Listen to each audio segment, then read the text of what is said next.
Thanks for shining with us this morning. We're now at our Man's World discussion where we'll be talking about a conversation that we started last week on fatherlessness and its impact on society. It's no secret that fatherlessness is a contributing factor in broken homes, but did you realize the impact it has on every aspect of a person's life? This morning we're going to discuss some of these alarming statistics based on findings from a recent study. And joining us, I have the author of the study, Ricardo Sandcroft. He's an attorney at law and lecturer in the Faculty of Law at the University of Technology, Jamaica. Bradley Walcott, he's an IT major at UCC. And DeAndre Buchanan, who's a member of the Jamaica Youth Motivators. You're also a social media manager, right? No, law student. Law student, all right. Welcome to Sunrise, gentlemen. Thank you. We're good enough, yo. I'm good. One big topic. I don't even know where to start. All right, but actually we start with you, gentlemen. So on the topic of fatherlessness, what is your personal experience, DeAndre? All right, well, my personal experience is me, even though I didn't know it at the time, inadvertently looking for somebody to fulfill the gap that was left by that of my father. You understand? I mean, my mother has always been there, supporting me 100%. Like, she's my biggest fan, right? But there was still something missing at that time, especially when I was younger. He died when I was like 12 years old.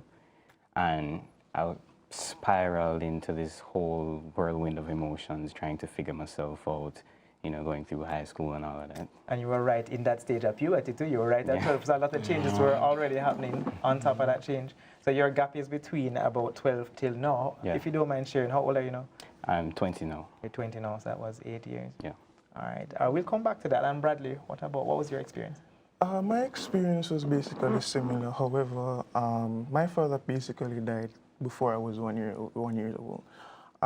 Thankfully, I had my father's family support, as always, 100%. So even though he was missing, I got a lot of support from my family and also from my mother as well. There was also something still missing, but then you still have to live on, you still have to be strong, you still have to be encouraged in regards to the situation. Well, for you, Bradley, you probably didn't really know your father much. So did you actually feel like there was an absence of a male figure? Was it a consciousness or something that became conscious later on?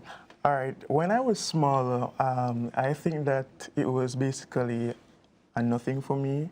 But now since I'm growing older, being a man, it's basically I'm seeing where it's actually missing. That father stage, that man stage, that power stage when I was growing up was basically never there. But yeah. How does that manifest for you? What are the things that you felt were missing?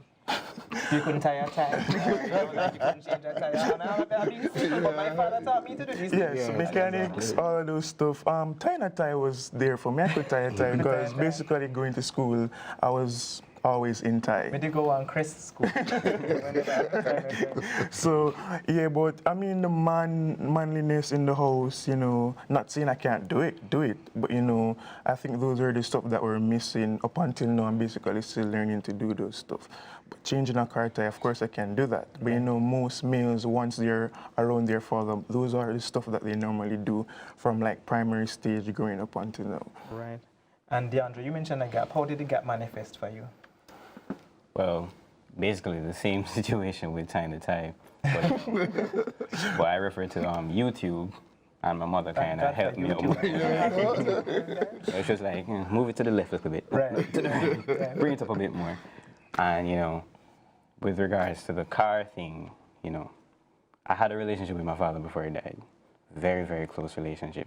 So I used to try and mimic every single thing he did, right? The way he dressed, the way he spoke, the things he did. I even used to watch the way he drove a car, which is the same way I drive a car now, right?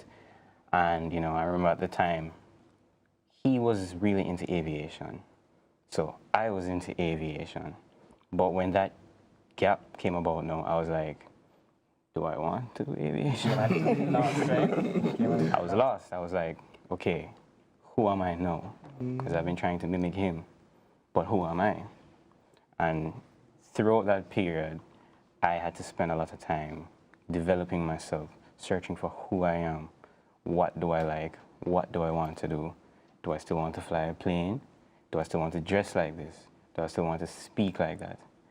But, you know, in the latter part of high school, I figured that out.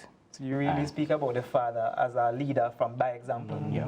Ricardo, I guess it's a good platform for you to comment on their experiences and how that ties into our statistics as well in Jamaica. Well, most of the statistics have come really from persons whose father was there and just planted the seed and then moved on.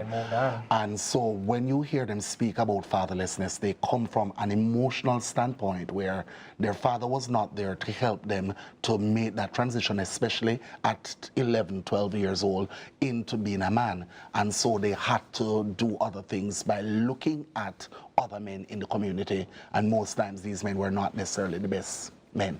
They were like thugs and stuff like that. And these men also were not tied to these children by any... Exactly. And some of them would even speak about the stepfathers who came into the pictures, which were many.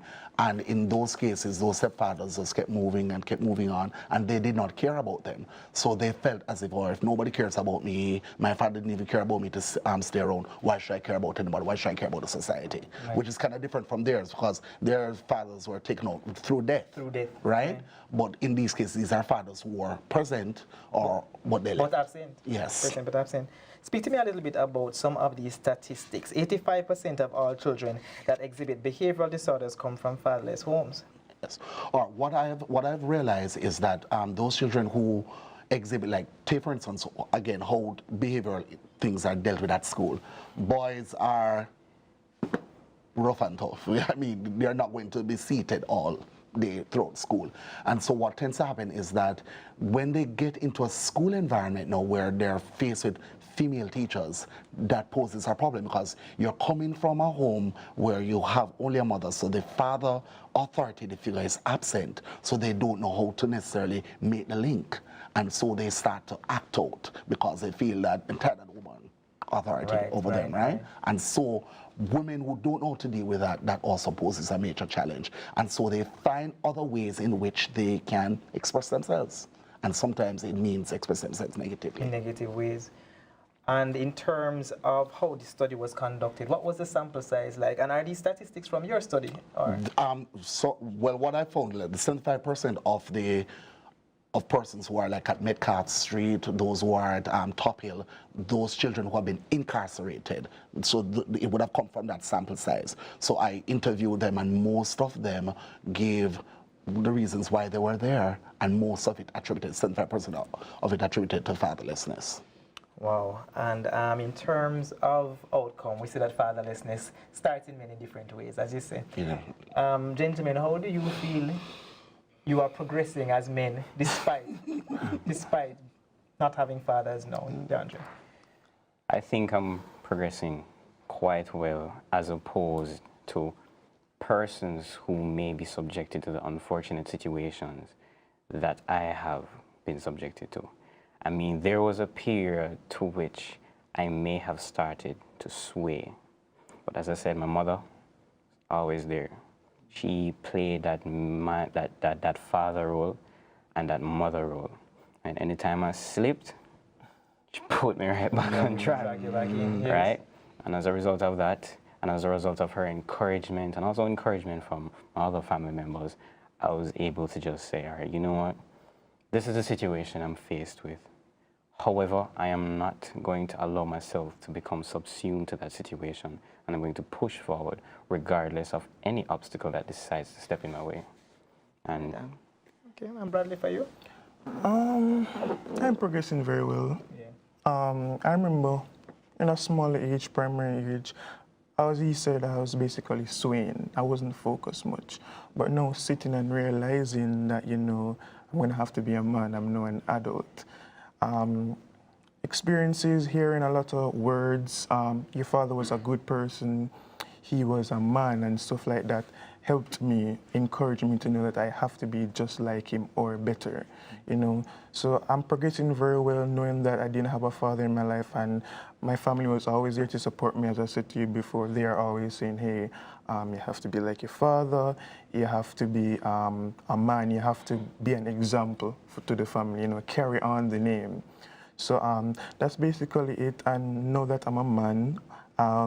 I'm progressing very well. You know what I love about these stories, and it's probably generally the theme. I'm sure Ricardo can agree that there's always a strong woman in here kind of holding things together. You know, I work at the Children's Hospital, and I do see fathers coming with children, which we love to see. Yes. We're not sure why they're coming in, but most times it's either that the union is still stable, Yes. so the father's bringing the child because the mother is working. Yes. We have a few cases where there are motherless children, and the fathers are single fathers. I see them from time to time. And if we just have some father who just really, really love them, pick me up. Yes. But I mean, in both these situations, the mothers seem to have been also planting good seeds about the fathers. Yes. What about that in our culture? Women talking bad about the baby daddy will go away, and because yes, they're planting up negative. Exactly, that adds to it. And what tends to happen is that the boys are always reminded, you come like you worthless dirty pooper and all of those stuff, right? And in those cases, again, it reinforces negative stereotypes. That man, no good for nothing, all this will, him just get me pregnant and him go about his business, right? And you will come out just like it, right? And that, again, that hits a nerve in them, because they're like, oh, so my father never good for nothing, so me come on good for nothing. And it continues. Right? It's perpetuated. Even though this is the Man's World segment, just comment briefly on fatherless girls. Because we have many boys. What's the impact of a girl not having a father? Well, what tends to happen many times is that young ladies will tell you that when they first heard "I love you" from a man was from the little boy where I give them argument, and because they never had a father at home to say "I love you, you look good" and all of that stuff. As soon as they hear that, you know, it's like a clothespin, they go from there. And so what tends to happen is that many of them, because of that, either go to being what we would call in our society, them have enough man, or sometimes they get into a life of prostitution because there wasn't that father there to show them the love, show them how this is a man, how a man ought to treat you. So they start to seek validation from any man. That shows them love. And sometimes it also leads to many of them getting into abusive relationships because they are also used to relationships where their mother was being abused. And of course, none of this is absolute, because some people don't experience any of this. Exactly, as we see here today. Gentlemen, tell me about the kind of fathers that you wish to become. Well, to be honest, I would want to replicate the person my father was to me. I was like his best friend, and he was like my best friend. He was always active in my life, even, you know, back in the days when I used to do school challenge, quiz and all of that. He was there to pick me up when I, you know, came back late at night. You know, he was always there motivating me, you know, teaching me every little thing I know. So I want to replicate that. He was a very good family man. You know, he always did activities and stuff with my mother, and I, you know, spent a lot of time with us. I would want to replicate him, to be honest. You want to replicate your father, which is honorable, which is nice.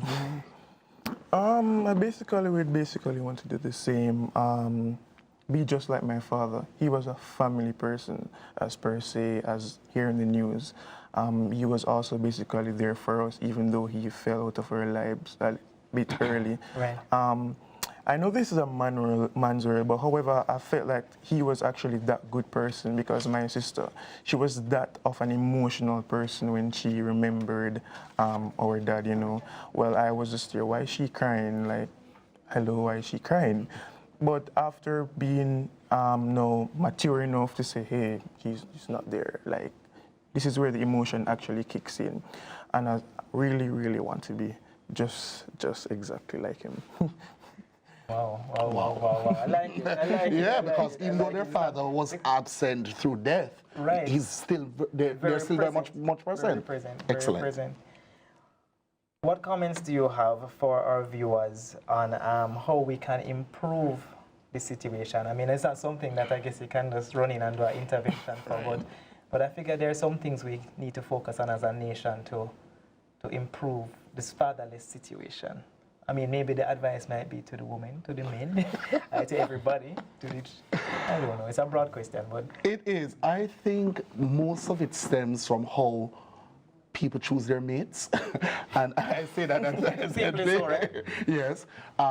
Mostly that people just have to understand that in choosing a mate, it's not just choosing a man that looks good and and whatever. You have to also see your children's future through his eyes or your eyes too, and then make sure that you follow up on that and make sure it's somebody who your father also approves of and stuff like that. So it's major, but a lot of people have not been taught like that, so it's difficult. I was going to say on a personal level, that's the choice, but when you get down to the meat of it, it's really such a much deeper, deeper topic that deals with how you're raised. How you're raised and stuff like that.